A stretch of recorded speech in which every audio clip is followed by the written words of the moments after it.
Selamat pagi, selamat berjumpa kembali dalam pelajaran hidrologi terapan sesi kedua. Kita mulai saja ya.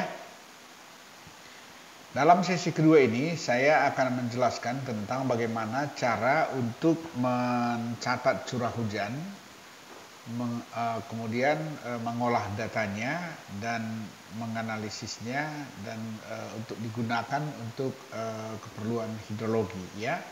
Nah, ini khusus untuk sesi ini kita bicara tentang precipitation. Nah, precipitation itu adalah air yang jatuh ke permukaan bumi, termasuk di dalamnya curah hujan. Karena selain curah hujan ada snow, ya, ada salju atau proses-proses lainnya yang pada umumnya yang jatuh ke bumi, itu namanya precipitation. Jadi hujan itu adalah bagian dari precipitation. Nah, curah hujan atau rainfall ini akan kita bicarakan bagaimana cara untuk mengukurnya, kemudian untuk apa dia dipergunakan, itu nanti untuk di hidrologi ya. Tetapi yang penting sekarang curah hujan ini bagaimana cara mengukur dan mengolah datanya ya. Nah, ini saya ulangi kembali siklus hidrologi yang kita sudah tampilkan pada sesi bridge sebelumnya. Yang dimaksud dengan rainfall itu adalah ini, yang hujan yang ini, hujan yang jatuh dari awan ya. Jadi ini adalah namanya adalah hujan ya. Kemudian ini bagaimana, berapa besarnya hujan ini, itu harus ditakar ya. Nah, ini juga sudah saya tampilkan pada sesi sebelumnya, di mana dari semua komponen hidrologi itu curah hujan adalah yang paling banyak diukur, karena itu memang data hidrologi yang paling primer untuk dipergunakan dalam hidrologi ya. Nah, ini udah saya jelaskan kemarin alat-alat ukurnya ini standar, udah bisa dipahami bahwa alat pengukur curah hujan itu ditempatkan di watershed ya. Di watershed itu kerapatannya tergantung kepada topografi sama kebutuhan akurasi ya. Jadi makin rapat stasiun pengamat curah hujannya, makin bagus datanya ya. Nah, sekarang ini ada dua istilah di sini yang perlu diperhatikan. Satu rainfall depth, satu lagi rainfall intensity atau tebal hujan atau intensitas hujan. Nah, kalau tebal itu satuannya biasanya milimeter, sentimeter gitu ya. Kalau intensity itu persatuan waktu, tebal persatuan waktu, banyak milimeter per jam, milimeter per minggu, milimeter per hari, milimeter per bulan, milimeter per tahun. Itu namanya intensity. Kalau rainfall depth itu berapa tebal, berapa mili tebal hujan itu gitu ya. Nah, supaya bisa dibedakan. Nah, seandainya ini adalah salah satu contoh ya, untuk bacaan pada alat ukur ini. Bacaan pada alat ukur ini entah yang manapun dipakai salah satu ini ya. Terus bacaannya, recordednya kira-kira seperti ini. Umpamanya diambil pembacaan per interval 5 menit. 0, 5, 10 sampai 115 menit dalam contoh sekolah kita ini ya. 150 menit. Jadi ini tapi setiap 5 menit ya. Setiap 5 menit itu diukur. Setelah 5 menit catat di mangkok ini tadi. Nah, di mangkok ini 5 menit hujan, berapa mili dia. Nah, itu namanya rainfall depth. Ya. Kemudian setelah 10 menit berapa? 15 menit berapa? Nah, kemudian 20 menit berapa? Nah, jadi kalau ini kita jumlahkan, umpamanya 5 menit 0,5. Dari 5 ke 10 itu 8,5 menit. Berarti totalnya 10 menit pertama itu 9 mm. Itu artinya. Ya. Kemudian dari 10 ke 15 2,5. Berarti di sini sudah 15 mm. Nah, kalau umpamanya berapakah besar curah hujan per 30 menit? Nah, besar curah hujan selama 30 menit adalah sama dengan kumulatif ini atau sama dengan 28. Nah, ini adalah setengah jam pertama. Setengah jam pertama ya. Tapi setengah jam pertama itu tebalnya ya, tebal curah hujan itu adalah sebesar 28,3 mm. Nah, setelah setengah jam. Nah, setengah jam berikutnya yang mana? Itu dari mulai 10 menit sampai dengan 35 kan gitu ya. Kalau tadi dari 0 sampai ke 30. Dari 5 sampai ke 30 ini ya. Kemudian dari 10 ke 35 dapat 40 dan seterusnya dari 15 ke 40. Ini besaran ini semua adalah curah hujan running total namanya ya. Running total untuk per setiap 30 menit. Jadi kalau ditanya umpamanya berapa besar curah hujan maksimum milimeter per 30 menit, maka dari rangkaian ini kan 30 menit, ini 30 menit, 30 menit. Semua 30 menit ini hanya 30 menit pertama ini, 30 menit kedua ini, 30 menit ketiga ini, karena ini penjumlahannya 5 sampai 30 ini, 10 sampai 35 ini, 15 sampai 40 ini gitu. Nah, ini kalau kita mau lihat berapakah curah hujan maksimum, berarti depth ya, selama per 30 menit. Nah, itu lihat dari semua rangkaian ini, dari 150 menit ini, kita cari yang terbesar di antara ini. Dapatnya 81,6. Ini kita lihat ya. 81,6 ini ada pada 30 menit yang kesekian. Ini dia. Itu yang maksimum. Nah, jadi kalau mau dicari intensitas curah hujannya, supaya mengerti apa arti intensitas curah hujan, apa artinya rainfall depth ya. Rainfall intensity dan rainfall depth. Nah, sekarang kalau ini maksimum depth-nya 81,6 mm. Ini kan untuk durasi setengah jam.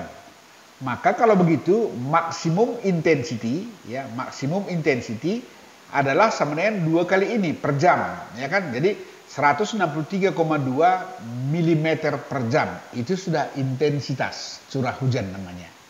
Nah, hal yang sama diambil lagi nih. Ini kalau kita running time-nya per 1 jam ya, per 1 jam. Jadi artinya dari 0 sampai 60 ya. Itu 1 jam pertama 90. 1 jam berikutnya dari 5 ke 65, 10 ke 70 dan seterusnya, dan kita dapat lagi yang paling besar berapa per jam. Maka kita dapat 141. Itu jatuh di mana? Di 141 ini, di posisi ini. Milimeter, masih milimeter ya tebalnya, akumulasinya. Nah,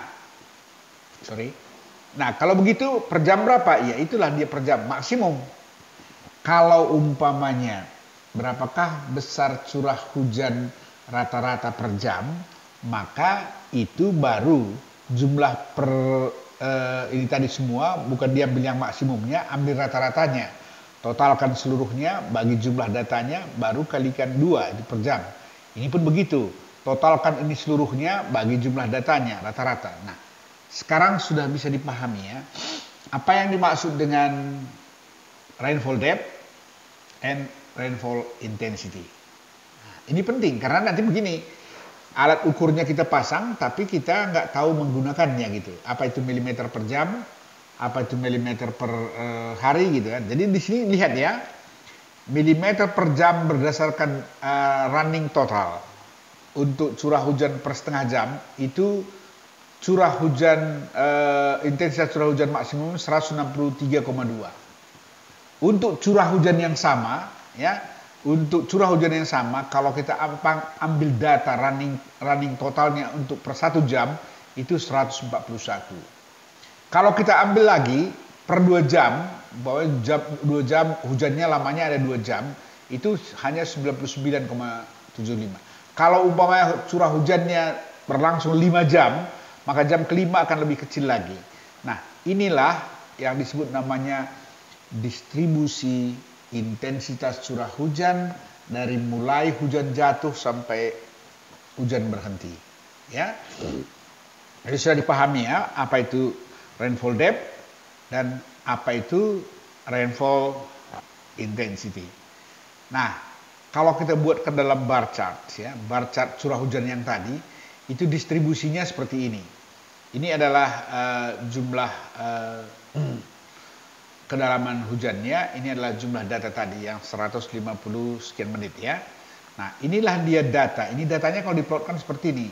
Nah, kalau ini kita buat dalam mass curve, dia akan berbentuk seperti ini. Nah, curah hujan itu kita tambahkan hari pertama, hari kedua, ketiga. Artinya kumulatif tadi kita buatkan dari grafik mass curve namanya.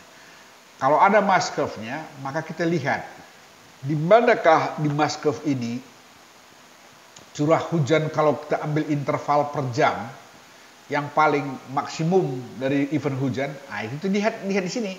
Nah, contohnya ini ya.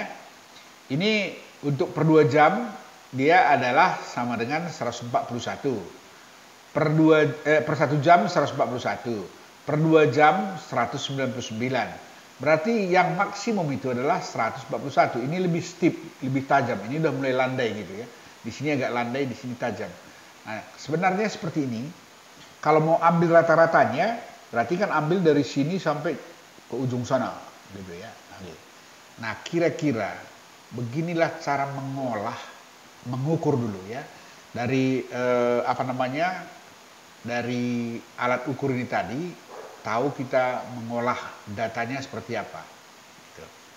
Dari sini, ini dari alat ukur curah hujan yang kita pasang di lapangan itu penjaganya itu yang perlu disuruh itu intervalnya ini aja. Kalau catat interval dari 0 ke 5 menit berapa, catat. Asal ada hujan gitu kan. Dari 5 ke 10 berapa, catat. Nah, di mangkoknya itu bisa dia catatnya. Jadi catat gitu. Nanti kumulatifnya ini bisa dihitung. Yang penting intervalnya ini kasih tahu. Ya, makin rapat intervalnya makin bagus. Tapi ya setiap 2 menit pula kita suruh dia catat gitu berarti kan bisa lama. 5 menit sudah cukup baik ya. Nah, jadi sudah tahu ya. Jadi cara untuk mengukur, mengolah dan menambulasi, mengkompilasi namanya. Mengkompilasi data. Jadi ini bisa disusun semua data curah hujan ini dalam satuan milimeter per jam, milimeter per hari, milimeter per bulan, milimeter per tahun. Itu yang umum digunakan dalam data hidrologi. Milimeter per tahunnya itu bisa besarnya begini. Minimum rainfall minimum berapa? Rata-rata berapa? Maksimum berapa? Jadi 3 ini ya, ada 3 besaran untuk setiap event kejadian hujan sama seperti itu. Hal yang sama juga berlaku untuk debit sungai ya. Debit sungai juga debit minimum, debit rata-rata, debit maksimum. Nah, jadi itu selalu dalam hidrologi kita butuhkan. Hanya ini hujan itu harus diukur dengan cara begini, debit dengan cara yang lain. Tetapi tetap namanya adalah data hidrologi ya. Nah, sampai di sini saya kira ya sudah bisa dibedakan apa itu rainfall depth dan apa itu rainfall intensity. Baik, kita lanjutkan. Nah, sekarang setelah data itu tadi ada ya, baik itu adalah data maksimum, intensitas curah hujan maksimum, intensitas curah hujan minimum, intensitas curah hujan rata-rata, dan sama halnya karena frekuensi distribusi ini bisa juga digunakan untuk debit sungai maksimum. debit sungai minimum, debit sungai rata-rata. Ya, nah sekarang saya mau jelaskan tentang pemakaian distribusi untuk menganalisa data curah hujan dan atau data debit sungai. Ya, sebelum kita masuk ke mendalami tentang distribusi ini, maka dalam distribusi ini kalau kita berhitung secara matematis ya, kita berhitung secara analitis, itu kita harus kenal beberapa parameter dari distribusi, baik itu distribusi yang manapun, parameter ini akan selalu dipergunakan. Pertama adalah standar deviasi. Jadi dari data itu semua ada namanya standar deviasi, di mana rumusnya adalah seperti ini. Per N kurang 1, sigma 1 sampai N, XI kurang X rata-rata kuadrat akar. Ya. Nah, ini S itulah standar deviasi, N jumlah data, I nomor urut. 1, 2, 3, 4, 5 sampai dengan N. N itu jumlah data. Ya. Kemudian XI adalah data yang ke I. Kemudian X itu adalah X bertopi itu X rata-rata. Nah, di sini saya perlu jelaskan dulu sedikit supaya jangan salah memakai simbol-simbol ini. Ini juga adalah tau, ini adalah standar deviasi. Tapi rumus tau ini kita gunakan adalah untuk populasi. Kalau S ini kita pakai untuk sampel. Apa beda populasi dengan sampel? Saya kasih contoh seperti tadi ya. Kalau kita bicara data itu setiap data yang terukur, tidak ada yang hilang gitu ya. Artinya dari mulai harian, jam-jaman gitu ya, jam-jaman terus dipakai, itu namanya populasi. Mungkin 1 tahun itu kalau kita ambil per jam, 1 hari saja ada 60 jam ya. 24 jam. 1 hari 24 jam. Kemudian 1 tahun 365 hari. Berarti kalau populasinya, maka 1 tahun itu adalah 365 kali 24. Kalau datanya jam, itu namanya populasi. Kalau sampel bisa begini, milimeter per tahun. Jadi kan dalam 1 tahun itu kan sudah diwakilkan itu. Atau milimeter per bulan, gitu. Nah, itu sudah diwakilkan. Itu namanya sampel. Jadi kapan kita menggunakan rumus tau, kapan menggunakan sampel ini. Nah, jadi ini adalah populasi min-nya, sebenarnya sama saja. Ini juga namanya rata-rata ya. Tapi ini adalah population mean dan inilah sampel mean.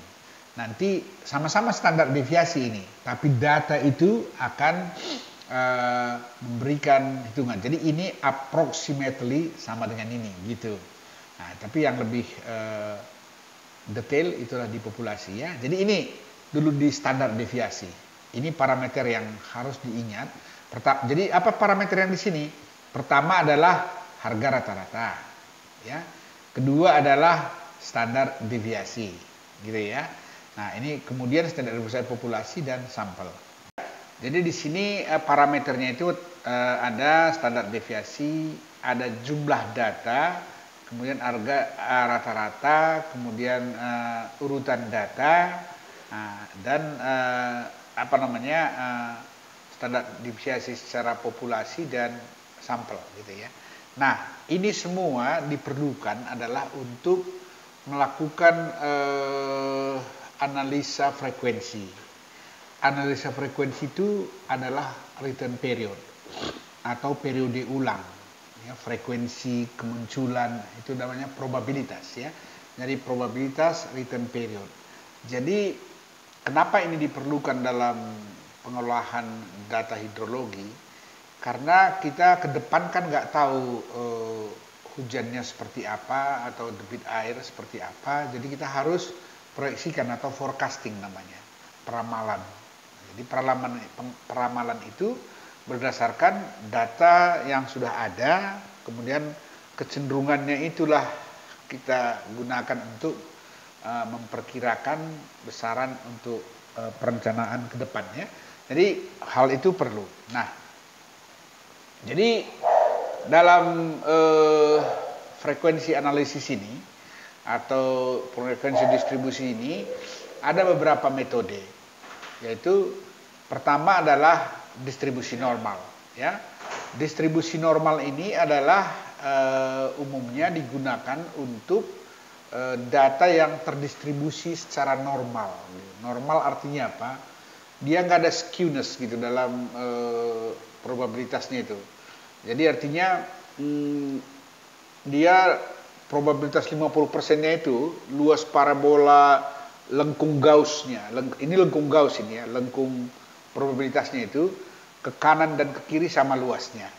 Itulah yang disebut namanya distribusi normal. Jadi oleh karena itu maka distribusi ini sering juga disebut namanya adalah distribusi untuk harga rata-rata. Nah, jadi sering digunakan orang untuk mengevaluasi atau mendapatkan curah hujan untuk return period tertentu itu apabila data yang kita mau analisis itu adalah besaran rata-rata, ya. Tapi ada juga orang gunakan sebagai perbandingan untuk harga yang ekstrim, ya. Tapi umumnya hanya nanti kalau harga yang ekstrim bisa saja dia nggak terdistribusi secara normal, artinya deviasinya besar gitu, ya. Nah, oke. Jadi ada satu cara analitis ya yang digunakan secara teori itu adalah seperti ini. Curah hujan untuk return period tertentu atau debit sungai pada return period tertentu, gitu ya. Nah, karena ini frekuensi analisis ini bisa digunakan untuk curah hujan, bisa juga digunakan untuk debit. Yang penting datanya tersedia sampelnya ya. Jadi curah hujan untuk return period tertentu adalah sama dengan mu tambah KT kali tau. Ini kalau dia populasi. Artinya seluruh data kita ikutkan di dalam distribusi itu ya. Atau ini hampir sama besarnya dengan cara XT sama dengan X rata-rata plus KT kali S. S standar deviasi. Ini pun standar deviasi populasi, ini standar deviasi sampel. Nah, jadi KT ini adalah kita sebut namanya frekuensi faktor.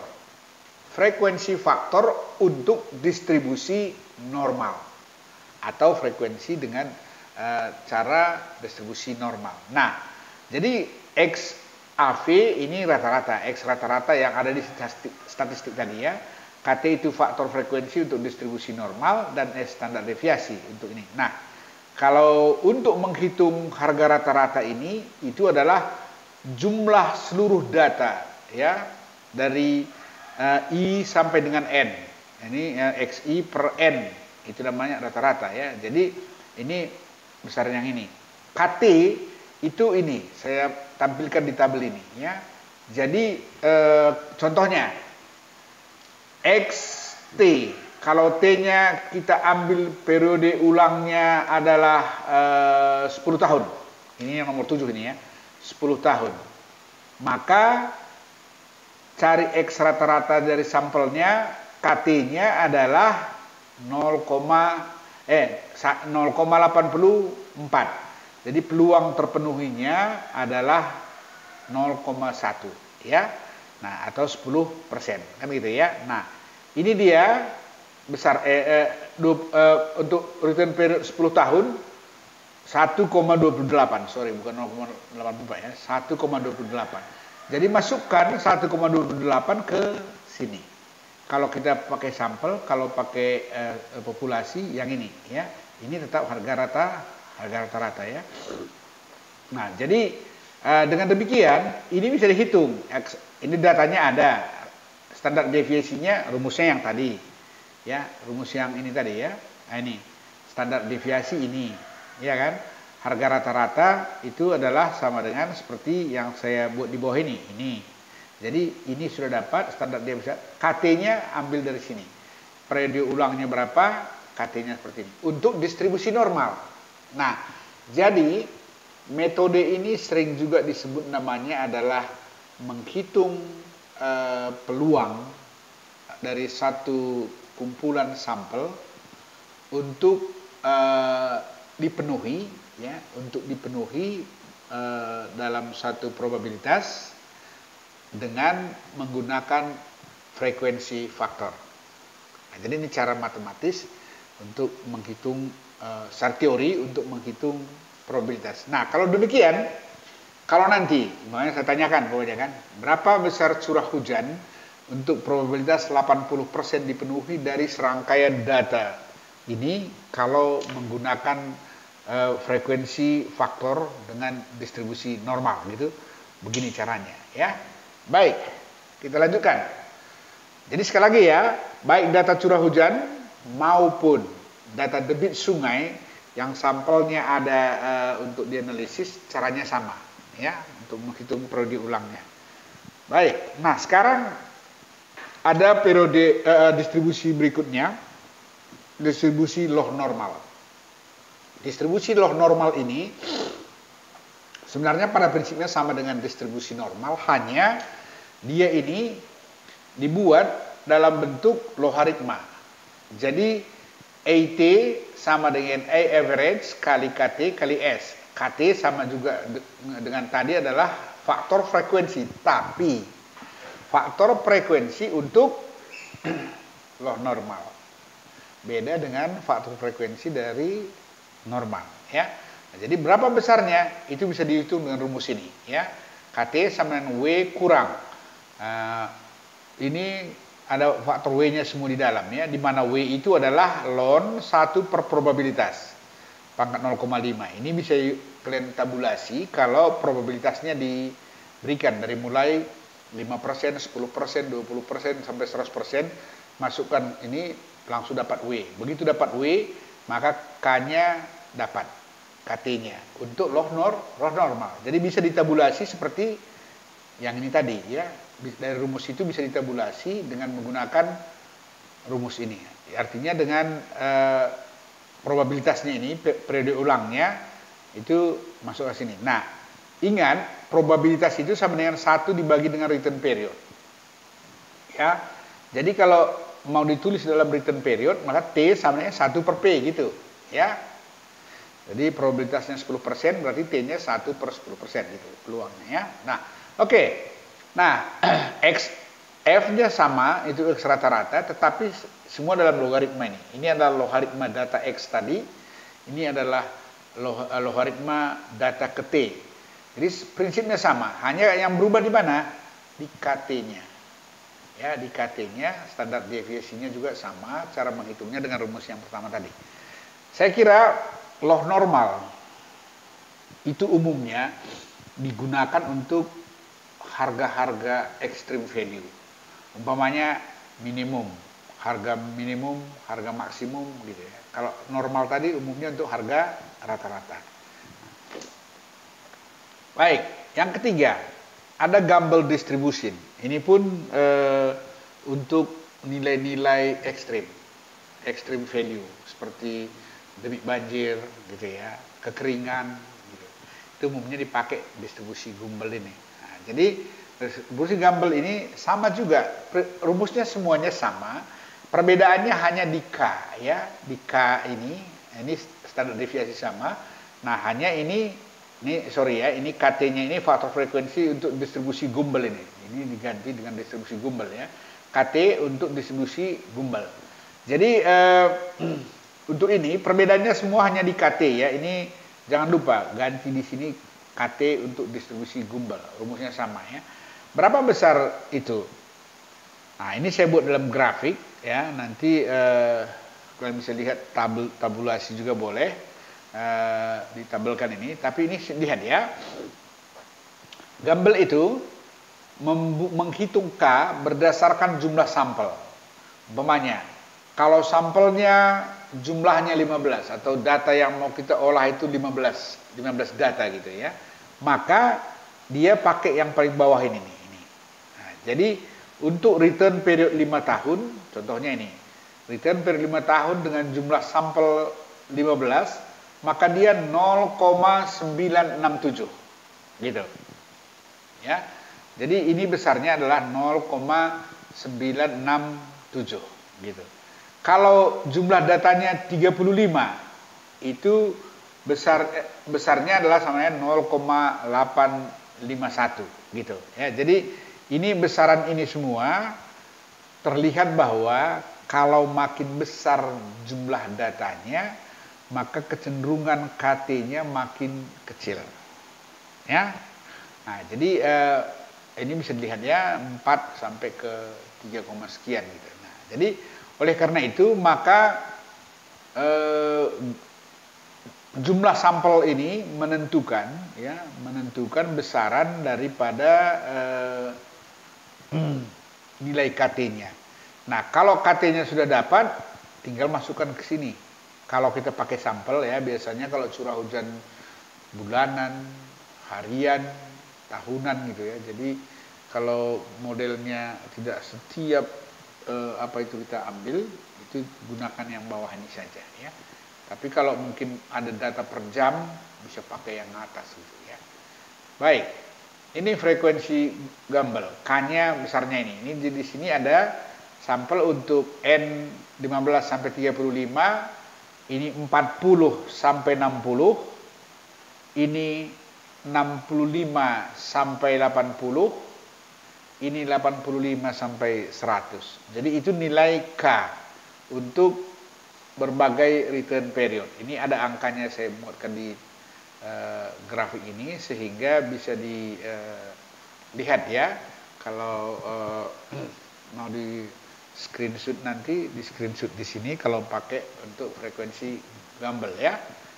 Ini dengan frekuensi faktor semua ya, faktor frekuensi dengan cara begini bisa dihitung semua return period curah hujan atau debit sungai ya. Nah, yang terakhir itu adalah log percent tipe 3. Ini yang umum dipergunakan ya. Yang 4 ini sering dipergunakan orang. Kalau di Amerika ini paling populer, mereka memakai log percent tipe 3 nih. Nah, jadi ini untuk extreme value ya. Untuk extreme value, sama seperti yang 3 terakhir itu tadi extreme value. Nah, dia hampir sama seperti log normal tadi. Dia di logaritmakan ya, di logaritmakan harga data itu A sama dengan A average kali KT kali S. Nah, jadi sama seperti log normal tadi, di mana di sini KT itu adalah rumusnya ini. Ini adalah Z, ini adalah KT untuk standar distribusi normal. KT yang ada di distribusi normal tadi ya, itu adalah Z ya.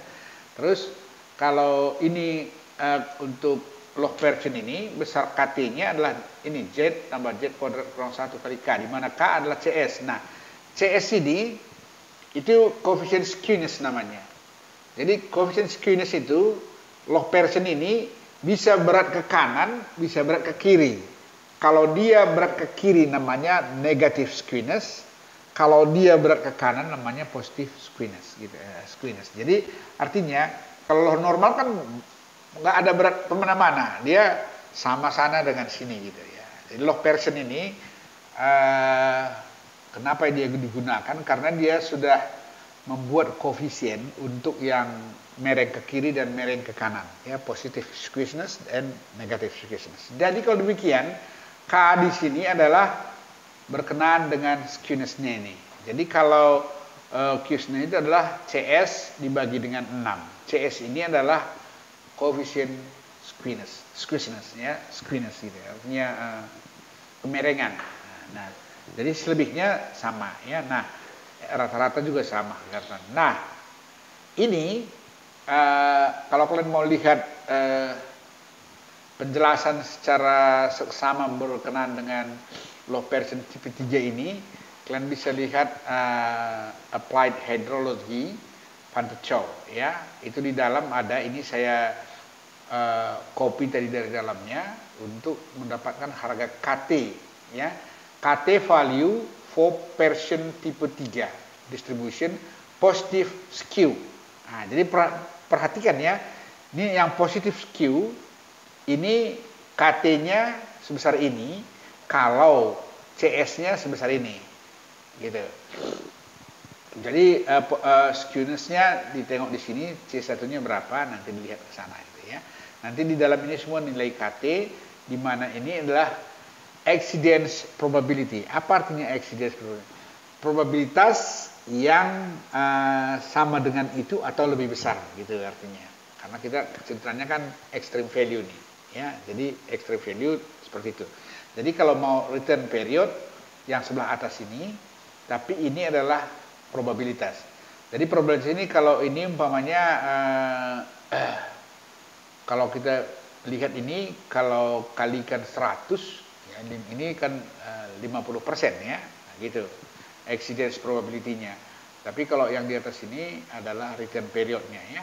Oke, jadi satu lagi kalau yang skew negatif ya, skew negatifnya pakai yang ini, tabel yang ini besaran KT-nya ya, dan ini CS-nya.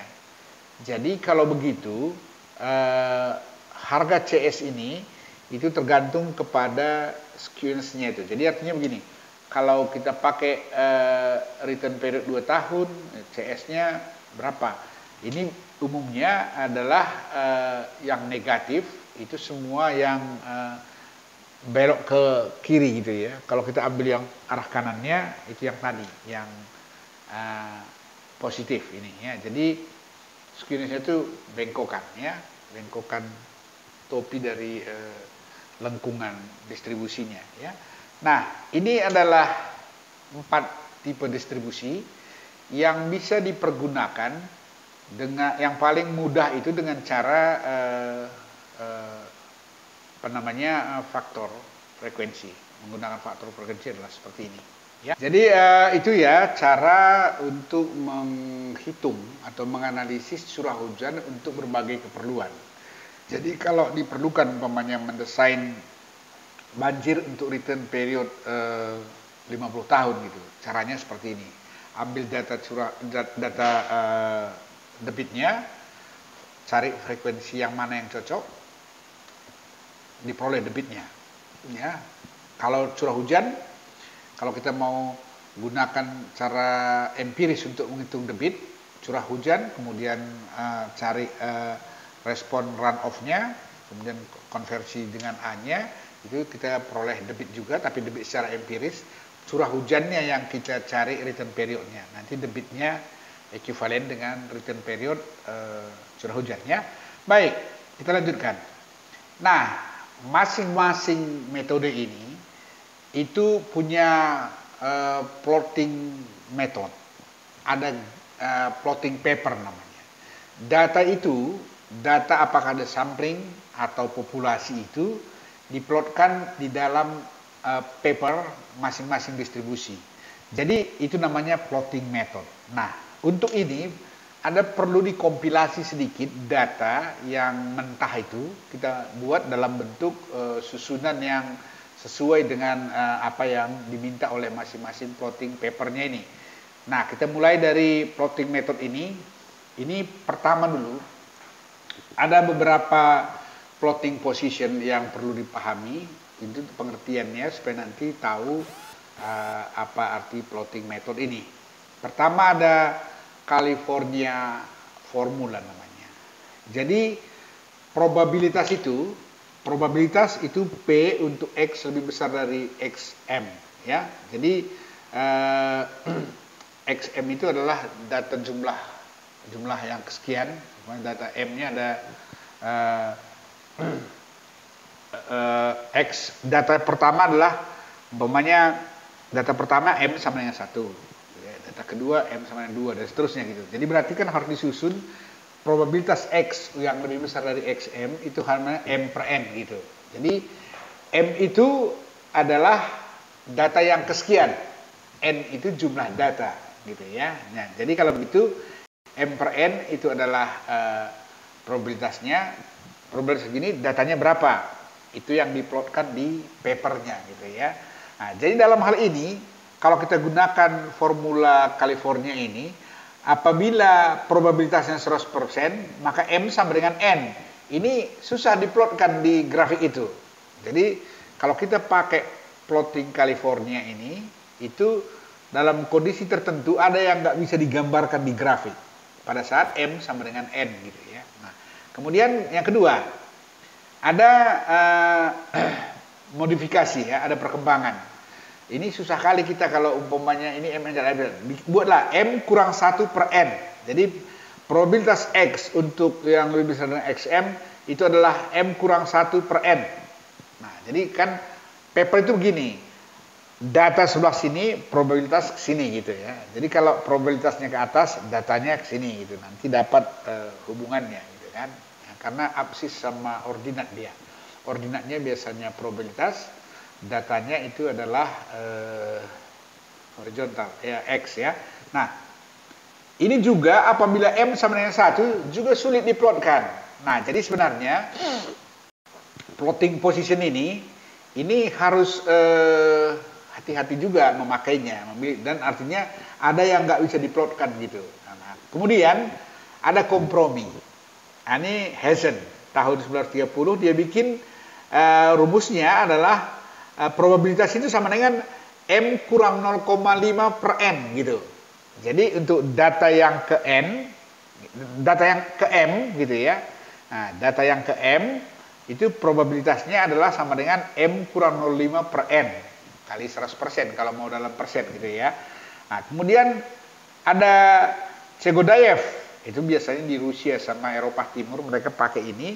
Itu dia, ini kompromi ya, supaya yang kedua di atas ini tadi bisa diplotkan, itu aja intinya. Yang dua ini, yang California tadi, baik yang nomor 1 dan nomor 2 bisa diplotkan. Chegodayev ini membuat probabilitas itu sama dengan M kurang 0,3 dibagi N tambah 0,4. Kalau ini semuanya sudah bisa diplotkan. Ya, semua sudah bisa diplotkan. Hazen ini pun sudah bisa semua diplotkan. Kemudian ada Weibull ya.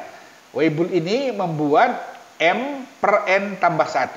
Ini pun sudah bisa semua diplotkan. Nah, ini adalah formula-formula kompromi untuk plotting method. Karena dalam paper plotting ini nanti itu masing-masing distribusi tadi, normal, log normal, Gumbel, log Pearson tipe 3, dia semua paper plottingnya beda.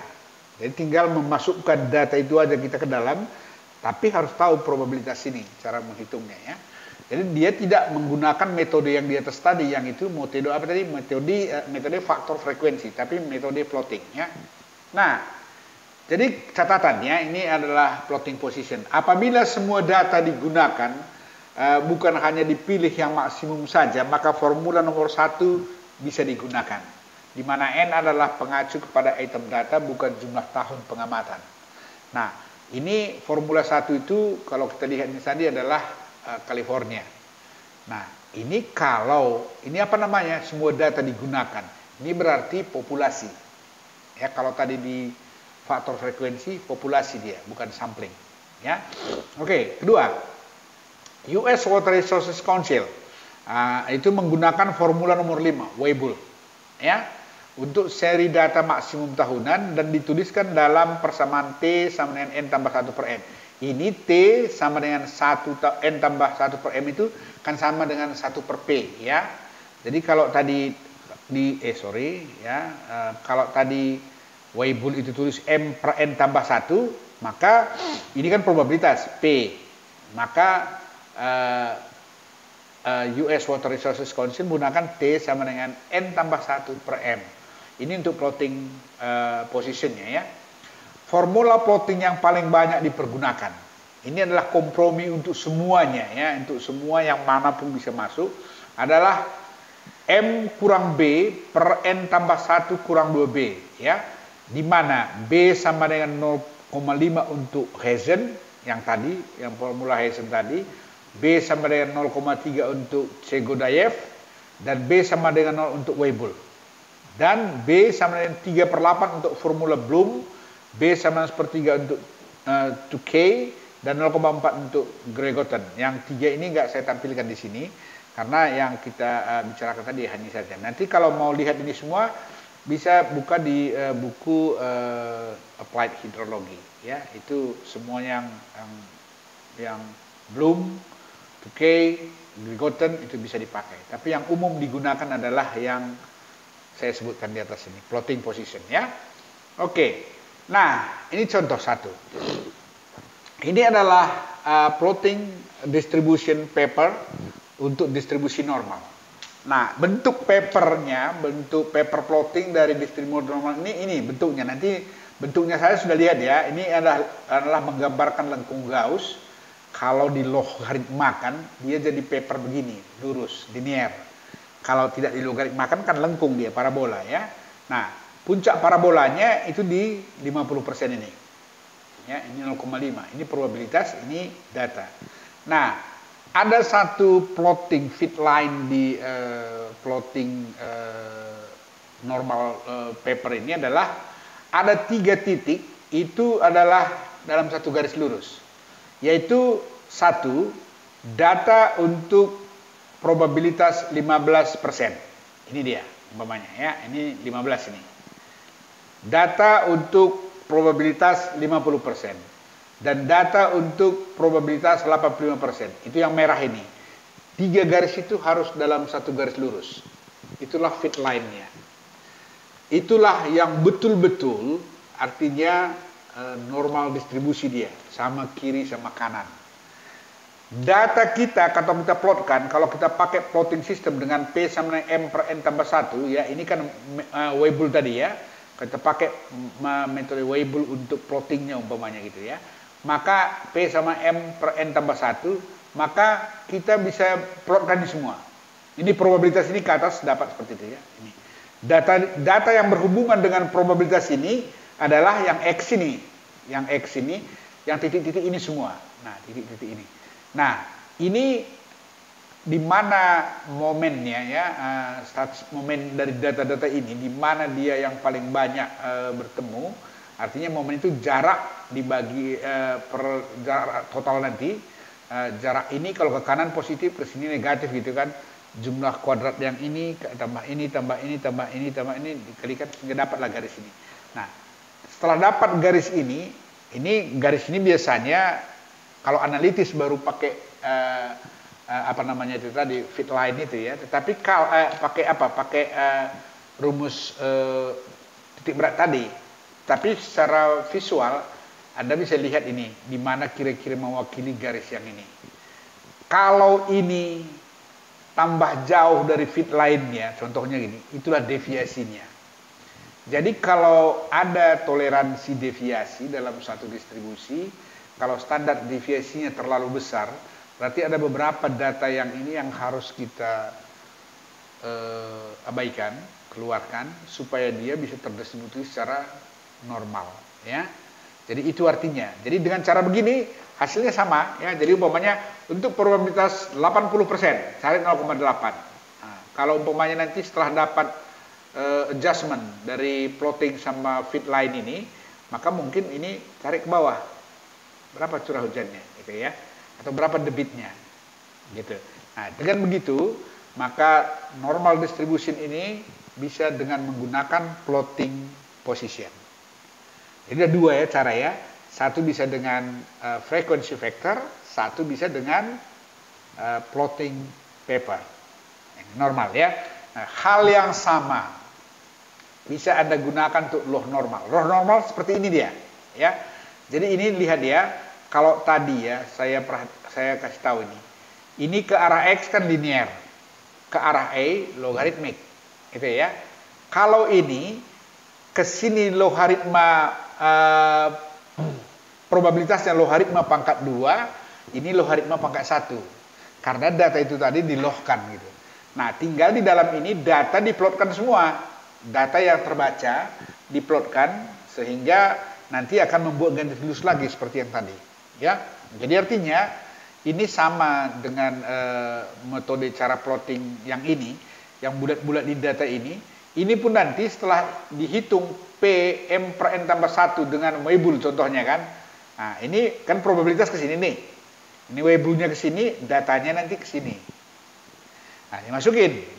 Nanti tarik lagi garisnya dapat, maka garis itu perpanjang ekstrapolasi atas bawah.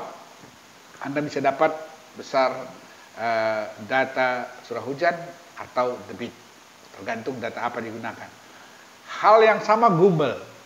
Gumbel ini tadi kan dia berdasarkan jumlah data yang digunakan, kemudian probabilitas dan KT-nya ya. Ini kalau diperhatikan sama, kesini pun logaritmik ya, kesini pun logaritmik, kesini linear ya. Ini ke atas linear, kesini logaritmik. Ini probabilitas, ini data. Tapi logaritmanya coba lihat, beda dengan distribusi normal kan. Kalau distribusi normal tadi kan puncaknya di tengah sini. Ini puncaknya lihat yang padat itu kan mereng ke sini dia. Ya. Nah, jadi perbedaannya seperti itu. Di sini agak landai, di sini agak tinggi. Gitu. Jadi itu perbedaan dari Gumbel sama normal. Tapi ini data linear, probabilitas logaritmik, ya. Oke. Nah, ini yang terakhir adalah log Pearson. Log Pearson ini return periodnya ke kanan, kemudian datanya ke atas, sama seperti itu. Kemudian ini sama seperti log normal tadi, kan ada tadi saya bikin 15%, 50%, sama 85% kan. Ini pun begitu, ada fit line-nya adalah mengikuti garis ini. Ya. Jadi log Pearson itu kira-kira begini. Jadi skewness tadi kan gitu ya, ada negative skewness ke sana merengnya, positive skewness ke sini merengnya. Gitu ya. Jadi dengan cara seperti ini kita bisa dapat besaran dengan log Pearson dengan plotkan ke grafik ini saja. Datanya masukkan ke grafik ini karena ini sudah dilogaritmakan. Nah, jadi ini sama dengan Gumbel yang Gumbel ya, yang artinya ke sini pun logaritma, ke sana pun logaritma gitu. Dengan log ya, dengan log normal ya. Nah, sama dengan log normal. Ini logaritma, sana ke logaritma. Oke. Jadi kan bukti logaritma ini kan jarak yang sama, ini logaritma pangkat 1 nih, 1, 10, 100, 1000, 10.000 gitu kan. Jadi kelipatan-kelipatan kali 10. Nah, ini 3 metode ini digunakan untuk memudahkan mencari, menganalisis data curah hujan untuk digunakan dalam keperluan hidrologi. Jadi bisa dengan cara frequency vector, satu bisa dengan plotting, satu lagi bisa dengan aritmatik. Aritmatik hanya dengan sederhana saja, probabilitasnya berapa kali kena ini dan berapa kali kena itu ya. Saya kira seperti itu. Nah, kemudian curah hujan wilayah, data itu tadi semua ya, kalau sudah kita peroleh, apakah contohnya begini, ada satu watershed, kemudian ada 4 stasiun curah hujan seperti ini. Kita ambil data curah hujan untuk return period 10 tahun seluruhnya. Maka kita plotkanlah data itu di sini. Nah, dengan kita plotkan di sini, kalau kita mau hitung berapa curah hujan wilayah ini yang mewakili, itu caranya seperti ini. Jumlahkan ini semua, kemudian ini dibagi dengan 4 titik, maka dapat 35,0 mm. Ini untuk curah hujan wilayahnya. Kalau mau hitung berapa runoff-nya, itulah kalikan dengan luas wilayah itu dan berapa yang masuk infiltrasi dan segala macam, ini dihitung dengan cara seperti ini ya. Nah, yang dapat ini curah hujan rata-ratanya untuk wilayah itu. Nah, kemudian cara kedua itu dengan metode Thiessen. Stasiunnya tetap sama 4 seperti tadi, maka Thiessen ini membagi ya semua penghubung titik-titik ini dihubungkan dengan garis dan habis tarik garis sumbunya. Yang merah ini garis sumbu antara P5 dan P2. Dan garis merah yang ini antara P5, P4 dan seterusnya ya. Maka akhirnya terbagilah. P2 mewakili A2 adalah yang ini, P5 mewakili yang ini, P4 mewakili ini, P3 mewakili ini. Nah, data tetap seperti tadi. Jadi kalau dikalikan antara luas dan curah hujannya, ini hasilnya. Jumlahkan itu dapat 282,4. Dibagi 8,92, itu areal dari A1 tambah A2 tambah A2 tambah 3 sampai 4. Dapat 8,2, maka dapat 31,66. Coba kita bandingkan dengan yang tadi, ini dapat 35 ya. Ini dapat 31,66. Datanya sama, arealnya sama. Nah, kemudian ini tanda metode yang ketiga, itu adalah Ishohed method. Ini sedikit sulit untuk membuatnya kalau kita tidak mempunyai kerapatan pengamat curah hujan yang cukup. Jadi kalau umpamanya pengamat curah hujan yang cukup, bisa digambar Ishohed ini. Isohed ini adalah garis yang menghubungkan titik-titik yang curah hujannya sama. Nah, jadi kalau begitu ada yang 10, 20, 30. Kalau begitu sama seperti tadi. Isohed ini kita gambarkan. Ini datanya tadi kan ada ya 10. Maka digambarkanlah isohednya adalah 10, 20, 30, 40, 50. Ada ini 5 ya. Kemudian areal diantara ini yang mewakili 20 adalah separuh dari 10 ini, separuh dari 30 ini. Berapa luasnya ini? Itu yang mewakili 10. Dan kalau ini kita jumlahkan, areal yang enclosed, artinya yang diwakili oleh satu garis isohed, itu adalah 9,14. Sementara perkalian ini adalah 255. Maka kita akan peroleh estimatednya 27,9. Ini lebih kecil lagi dari model yang itu. Tapi ini kerapatan pengamatan harus lebih banyak ya. Nah, ini ada tanda bintang. Yang nomor 5 ini yang keluar ini. Ini kan kita nggak punya stasiun sebelah sini. Nggak ada isohed sebelah ini, ditaksir aja yang sebelah sini. Yang sebelah sana pun gitu. Taksir ini estimated namanya yang 53 ini. Nah, ini cara menggunakan yang tadi. Jadi data ini tergantung kepada return period yang kita pilih. Data curah hujan dengan return period ini ya. Data curah hujan untuk curah hujan rata-rata dengan return period. Itu semua adalah di sini. Setelah diukur di sana tadi, masukkan di sini. Sama halnya dengan yang di atas tadi ya. Nah, jadi saya kira minggu depan saya mau kasih kalian tugas. Jadi pelajari ini baik-baik. Saya akan berikan tugas untuk menganalisis debit dan curah hujan. Kenapa? Karena ini adalah dasar utama untuk hidrologi yang kita aplikasikan untuk drainase, yang kita aplikasikan untuk flood control, yang kita aplikasikan untuk hydraulic structure, yang kita aplikasikan untuk bangunan tenaga air. Itu semua dasarnya adalah tahu untuk menganalisa ini ya. Jadi saya kira sampai di sini kuliah kita hari ini. Kita ketemu pada sesi berikutnya, dan in between saya akan buat assignment. Perhatikan di Google Classroom tugas seperti apa yang akan saya berikan. Sekian dan terima kasih, sampai jumpa di sesi berikutnya. Terima kasih.